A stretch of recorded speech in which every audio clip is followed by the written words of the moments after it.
And police in Seoul blocked a march by anti-Yoon protesters on Saturday who were heading towards the official presidential residence. This comes after President Yoon Suk-yeol briefly imposed martial law, sparking widespread protest and condemnation from opposition parties.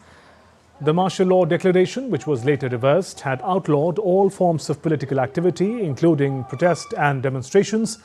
The move was widely seen as an attempt to suppress opposition and consolidate power. The international community is also keeping a close eye on developments, with the US State Department issuing a security alert advising Americans in South Korea to exercise caution.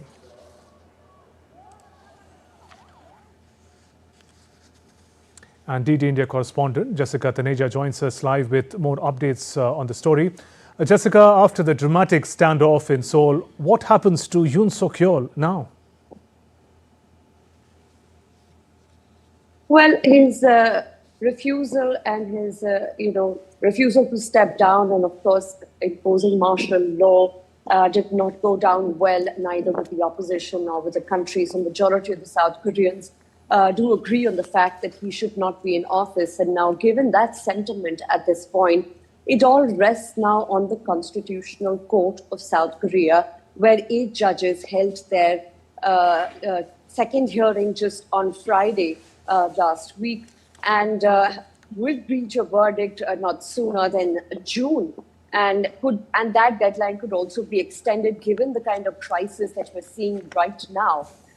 Because of the situation on ground, you saw those protesters out there in support for Yoon Suk-yeol. He has thousands of supporters gathered there, apart from the Presidential Security Service, which has been guarding not just his compound, but also armed heavily. And that is one of the reasons perhaps why we saw the anti-corruption agency, which is the corruption investigation officials, go back and wait for another day to have more summons or perhaps arrest warrants, which could which could pave the way for him to be arrested for questioning, which is the initial demand. But again, as I said, it all rests on the Constitutional Court. If you look at the larger picture, because those 8 judges, out of which 6 need to give consent for his removal from office, and that is where he would have to step down and he would have no immunity, as he does right now at the moment. Okay, and South Korea has had 3 presidents in as many weeks. What is the road ahead for the larger political crisis in the country?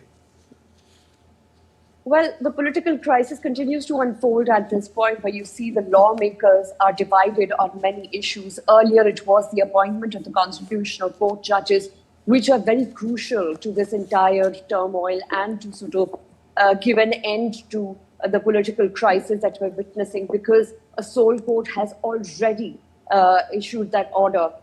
Now, with the current chaos that we're witnessing, with also supporters from both sides, from the People's Party as well as the Democratic Party, hitting the streets, it's currently difficult to determine as to what the next course of action would be. But if that Constitutional Court order does agree to remove him from office, the presidential election will have to be held within 60 days. So, of course, there will be a change of guard, but it all depends on how the investigation officers, which are part of the Corruption of Investigation Office for high-ranking officials in South Korea, are able to execute their arrest warrant and put him on questioning for various other charges, apart from, of course, alleged treason, which in case is connected to the martial law that he tried to impose on December 3rd last year.